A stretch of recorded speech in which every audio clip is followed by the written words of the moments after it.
खामोशी से कर लें, 4 साल बाद मीडिया निकाल लेगा, पता ही ना चले किसी को। स्पीकर साहब, कल तो आए इसाक साहब और एक बम गिराकर चले गए, तो उनको वो रुके भी नहीं, आपने मुझे वक्त भी नहीं दिया।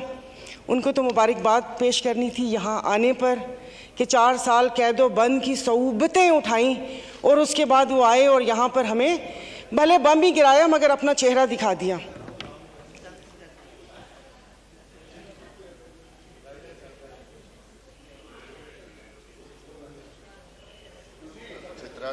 जी मोहतरमा सायरा बानो साहब। नहीं, वो मैंने कहा शायद ज़रूरी बात है मैं भी सुनूं कि कौन सा वो।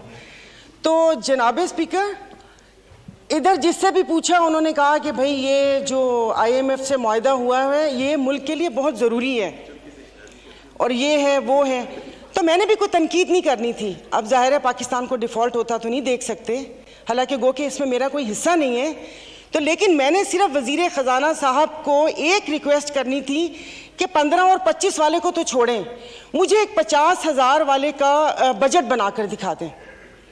आप मुझे बजट बनाकर दिखा दें, मैं आपको इसको भी मैं आपको वोट दूंगी और आइंदा आने वाले आपके फैसलों को भी मैं सेकंड करूंगी। सर, ये कौन सी बात है कि आप आए, आप जिस दुख तकलीफ और कर्ब से गुजरते ही नहीं हैं, उससे गुजरते ही नहीं हैं, और आप यहाँ पर आके भाषण देते हैं कि ये हमें मुश्किल फैसले करने पड़ेंगे। मुश्किल फैसले अपने लिए करें ना, अपने लिए क्यों नहीं करते? अवाम को सादगी का दर्स दिया जा रहा है, इनके एक एक लिबास और इनकी अशिया जो इस्तेमाल करते हैं उनकी कीमतों का आपको अंदाज़ा है।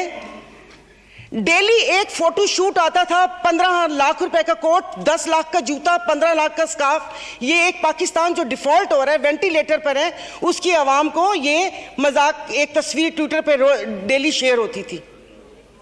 मुझे सिर्फ एक 50,000 वाले के जीने का हक छीन लिए हैं उन लोगों से। आप मुझे बताएं कि ये पेट्रोल के लिए यहीं पर ही थे।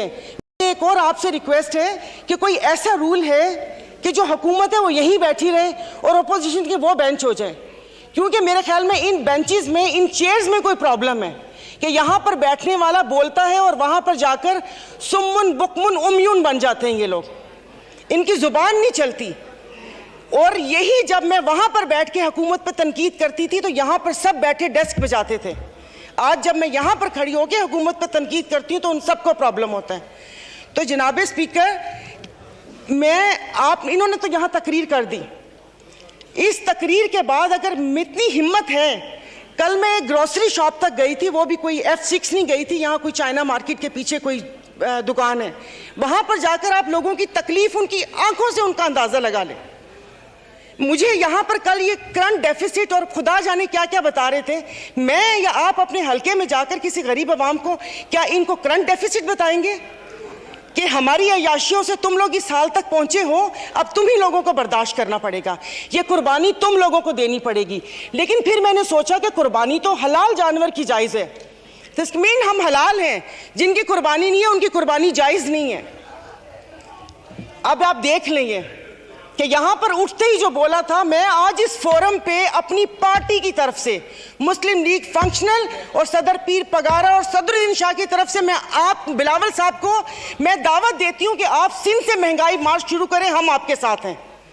और मैं अपने एमक्यूएम के भाइयों को भी कहती हूँ कि वो वहाँ से यहाँ आए थे ना कि महंगाई है, तो ये वक्त है अपनी महाजर कौम के सारी गिले दूर करने का, कि तब भी आप लोगों के साथ थे महंगाई के लिए और आज भी इस हुकूमत को लात मारी है इस महंगाई की वजह से। लेकिन हम यहाँ पर बैठ के सिर्फ बातें करेंगे। यहाँ पर मेरी कुछ मेंबरान से बात हुई है, नाम नहीं लूँगी मैं। एक से मैंने कहा कि कल तुम डेस्क तो ना बजाते, सुन ली थी तकरीर, कहता गरीब पैदा क्यों होता है, गरीब का कसूर है। इधर किसी ने मुझे बोला कि मुसलमान को सब्र और शुक्र का दर्स दिया गया है, सब्र शुक्र करें, पूरी दुनिया में महंगाई है।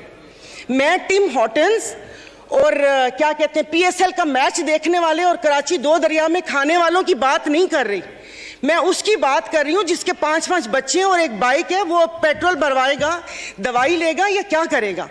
इन्होंने यहाँ पर वो कहते हैं कि शहद में घोल घोल के यहाँ पर सारा ये बजट बता दिया। मैं वैसे लिखा हुआ पढ़ नहीं सकती इसलिए कि उसमें जज्बात नहीं होते, वो रीडिंग होती है। जैसे कल परसों ये वजीर खजाना साका साहब ने आके बिना जज्बात के यहाँ पर आकर कागज पढ़ के और ये जा और वो जा दूसरे के ऊपर, और पीछे यहाँ पर बैठे हुए सारे पीछे डेस्क बजा रहे थे कि उसने वो कर दिया, क्योंकि इनकी तो दुकान चल रही है। मैं उस दिन नहीं थी, मैं उनको खराजे तहसीन पेश करती हूँ मुफ्ती अब्दुल शकूर को कि जिन्होंने एटलीस्ट इन 2 वजारतों के कपड़े उतार कर हम लोगों को दिखाए। ये ऐसे नहीं होगा। मुझे बताएं कि वो अवाम ही नहीं रहेंगी तो आप लोग हुकूमत किस पे करेंगे? और बिजली की बात कर रहे हैं तो आप मुझे बताएं कि आईपीपीस के मुआहदे किसने किए थे? आईपीपीस के मुआहदे तो इन्होंने किए। स्पीकर साहब, आपकी तवज्जो चाहूंगी। और कल उन्होंने कहा कि हुकूमत जैसे ही संभलने वाली थी तो सैलाब आ गया। तो जनाब स्पीकर, मुझे माफ कर दीजिए, जिस वक्त सैलाब आया तो उस वक्त तो हम अपनी जिंदा दिली का सबूत दे रहे थे। 75 करोड़ आवाम के खून पसीने और टैक्स की कमाई से हम यहाँ पर तकरीबात कर रहे थे। और मजे की बात है, प्लीज, मतलब मैं बहुत आराम से बात कर रही हूँ, कोई तंज नहीं करूंगी, कि अभी आइन की तकरीबात का आगाज हुआ है। क्या आइन के आर्टिकल 3 आई थिंक 27 या 35 36 आगे, क्या उस पर यह रियासत पूरा उतरती है? क्या हमारी जानो माल की हिफाजत है यहाँ पर? हमें बुनियादी सहूलतें मुयस्सर हैं यहाँ पर? मतलब हम लोग इतने नाक के पक्के हैं कि उस पर वो करके आइन की बात कर रहे हैं। और ये हालात इस नहद तक ना पहुंचाएं कि हम अपनी बड़ों की कुर्बानियों को बेफजूल समझें, क्योंकि गोरे से तो लेके रहेंगे पाकिस्तान, ये नारे लगाकर हमने आज़ादी तो ले ली, अब मैं किससे आज़ादी मांगूं? क्या गोश्त खाने के लिए हमने आज़ादी मांगी थी कि खुला गोश्त यहाँ पर खाने को मिल जाए? उसके अलावा तो कुछ भी नहीं है। और मुझे माफ़ कर दीजिएगा कि उस कश्मीर वाले दिन में यहाँ पर ना वज़ीर आज़म थे, ना वज़ीर ख़ारजा थे, ना दिफा मिनिस्टर थे, और ये यहाँ पर कश्मीर का वो हो रहा था। और जो मोदी की कहानी सुना रहे थे, मुझे तो एक सेकंड के लिए, मैं तो उस वक्त आई थी, मैं समझी कि आप शायद यहाँ के हालात सुना रहे हैं। मुल्क को पता नहीं आप लोगों ने कहाँ से कहाँ पहुँचा दिया। टैक्सीज की बात करें, जैसे अभी मेरे भाई ने बोला कि रमज़ान आने वाला है, मशरूबात पर, अरे मीठे मशरूबात पर क्यों टैक्स लगा रहे हैं? कड़वे मशरूब को लीगल करके उसके ऊपर टैक्स लगाएं ताकि रेवेन्यू भी मिले पाकिस्तान को। मीठे मशरूबात, एक गरीब रोज़ा रख के एक उसकी ख्वाहिश होती है रूह अफ़ज़ा पीने की या वो करके, और उन्होंने कहा बाकी चीज़ों पे टैक्स नहीं लगा। मुर्गी गोश्त महंगा नहीं हुआ, वो अल्हम्दुलिल्लाह हमारे पाकिस्तानी खुद ही महंगा कर लेंगे। जनाब स्पीकर, अभी वज़ीर आज़म साहब ने कहा था कि ये जो थर कोल है ये गेम चेंजर होगा, उसके ऊपर तो टैक्स लगा दिया। वो क्या गेम चेंजर होगा? और नहीं, उसको हलाल कर दे, मीठा तो गरीब पीते हैं, आप लोगों को उसको लीगल करके उसके ऊपर टैक्स लगा देना चाहिए। तो जनाब स्पीकर, ये सब बैठ के इसके मसले को, मेरी बात सुनिए मोहतरमा, मैं एक तवज्जो आपकी दिलाना चाहता हूँ कि सेनेट की तरफ से फाइनेंस सप्लीमेंट्री बिल पर सिफारिशात मौसूल हो चुकी हैं, जिनकी कापियाँ आपको मुहैया कर दी गई हैं, लिहाजा आप उन पर भी बहस करना चाहें तो कर सकती हैं। सर, अभी कौन सी कॉपियाँ? और आज हालात तो यहाँ पर है कि आज पावर की मीटिंग है और रात को 90 सफ़ों का एक पम्फलेट आ गया था। मैं 90 सफ़े रात को बैठ के पढ़ती और ये यहाँ पर आके करती। जनाब स्पीकर, ये ऐसी बात करते हैं यहाँ पर। अब मैं, सायरा बानो नाम है, एक्टिंग भी बहुत अच्छी करती हूँ। इन सब की आवाज़ के साथ इनको इनका कोरम याद दिलाऊंगी। जो यहाँ पर 5 दिन लगातार आप करो तो हलाल, यानी अपनी तकरीर जारी रखिए। आप अपनी तकरीर तो ये यहाँ पर जनाब speaker, no cross talk please. Honourable मेंबरान एक दूसरे से क्रॉस टॉक नहीं कर सकते। सर, फर्क नहीं पड़ता ना, दुखा हुआ हो तो तब ना। मैं आपको अपना से शेदादपुर में 2 हफ्ते पहले, 1 हफ्ते में 4 खुदकुशी हुई है। और मैं इस ऐवान के सामने कहती हूँ कि ठीक है, मेरे हस्बैंड वेल ऑफ हैं, बट मैं एक मिडिल क्लास फैमिली से हूँ। मेरे भाई ने परसों मुझे मैसेज किया और उसने बोला कि दुआ करोगे मैं मर जाऊं। और वो सिर्फ एक मेरा भाई नहीं है, मैं पूरे अपने जो भाई जिनका राब्ता मुझसे नहीं है, मैं उनकी मैं बात कर रही हूँ। जनाब स्पीकर, कल मैं गई थी, वो जिस बंदे ने 4 टमाटर और 4 आलू लेकर 400 उसके पास नहीं थे, उसने पर्स निकाला, मैं शर्म से गड़ के मर गई। 272 लीटर पेट्रोल आप लोगों ने मुश्किल करनी है तो आप V8 और बड़ी बड़ी ग्रैंड क्रूजर को 500 लीटर पेट्रोल देना। गरीब को आप नहीं वो करें। दवाइयां तो वो दवाई नहीं मिलती, सरकारी अस्पताल का आपने हाल देख लिया। मैं प्लीज आप मार दें, आप प्लीज मार दें।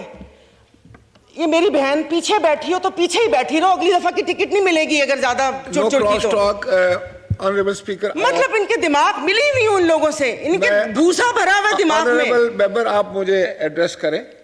और नहीं सर, ये ऐसे बोलती कोई काम है नहीं, पार्टी में कोई पूछता है नहीं, और यहाँ पर आके सिर्फ ये चार अल्फाज बोल के और उसको वो कोशिश करती है कि हमने भी उंगली कटवा के शहीदों में नाम लिखवाया है। मतलब ये कौन लोग हैं? आप जारी रखें।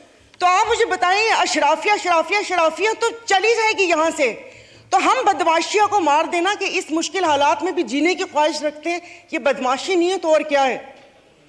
इज्जतें नीलाम हो। अभी तो पहले किसी ने मुझे कहा कि आगे क्या होगा, बच्चे तो बिकते थे, इज्जतें भी नीलाम होती थी। आई एम सॉरी, भले आप एक्सपेंस कर दीजिएगा अल्फाज, पहले ढके छुपे होती थी, अब खुलेआम होंगी। और मैं इज्जत नहीं बोलूंगी, जिस्म फरोशी बोलूंगी, क्योंकि अगर इज्जतें बिक्री होती तो सब खरीद लेते, फिर बिल लाने की जरूरत ना पड़ती कि इज्जत दो हमें। सब यहां पर बैठे हुए इज्जतें खरीद लेते अगर इज्जत बिक्री होती। तो आप मुझे बताएं कि कोई लाए अमल दे दें कि अगले 5 साल तक ये मुश्किल हालात बर्दाश्त कर लो, या 10 साल तक बर्दाश्त कर लो, तो फिर भी तसल्ली हो कि ठीक है, मैं नहीं रही तो ठीक है, मेरे बच्चे उसमें रहेंगे। सर, आपने तो बच्चों से जीने का हक छीन लिया इन लोगों ने। 20,000 वाला क्या करेगा? और इंसाफ की आप बात करते हैं, मैं तो अदालतों वाली इंसाफ या उस चीज़ की अभी वहाँ तक तो मैं गई नहीं।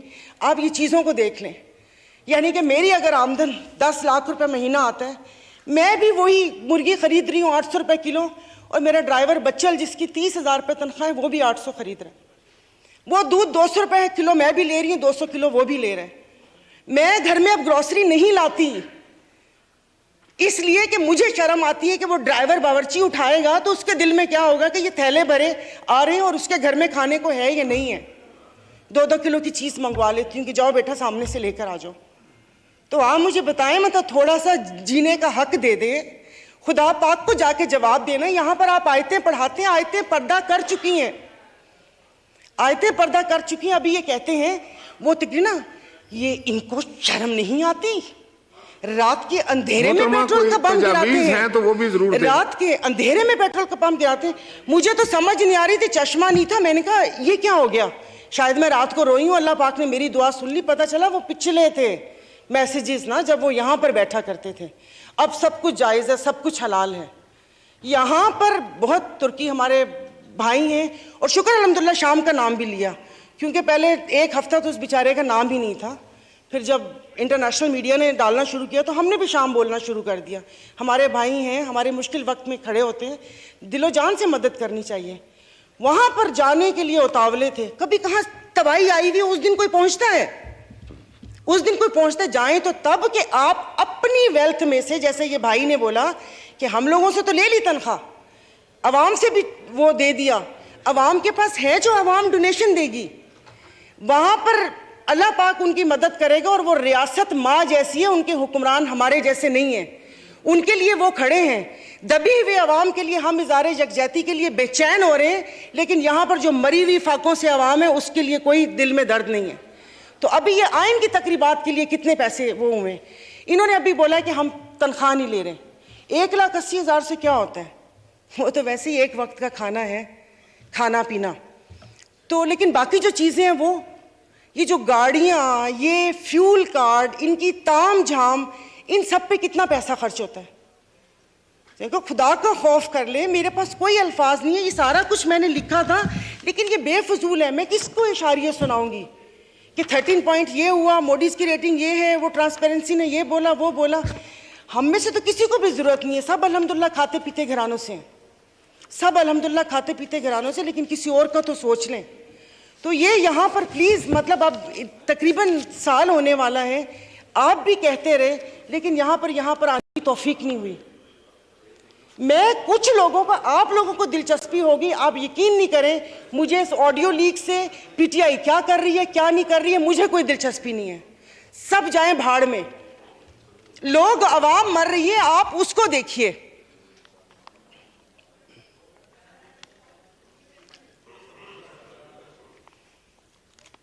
तो तो खुद ही कह लेते इनसे सिफारिश क्यों करवाई। मोहतरमा कंक्लूड कीजिए, वाइंड अप कर ले। तो मैं वाइंड अप ही कर रही हूँ। मेरे पास तो कोई ज़ाहिर है वो इतने ना इशारिये हैं, ना मैंने मुआशियात इतनी पढ़ी हुई है। कॉलेज नहीं था वो, ऐसे ही वो कॉलेज था, साइंस कॉलेज नहीं था, आर्ट्स कॉलेज था, समझ भी नहीं आती थी। मुआशियात एग्ज़ाम था, 30 नंबर थे, 3 ग्रेस मार्क मिले थे, 33 नंबर हैं मुआशियात के। और एक ही याद है कि इंसान मौशी जानवर है, लेकिन घर का किचन चलाती हूँ, घरेलू औरत हूँ, तो मुझे पता है कि ये सब, आई एम सॉरी, ये सब बकवास है ये जो बता रहे हैं। इससे ये होगा, इससे वो होगा, इससे ये होगा, इससे वो होगा। जिस वक्त खाना बनाने या किचन में खड़े ना, उस वक्त आटे दाल का भाव पता चलता है। शुक्रिया, बहुत मेहरबानी।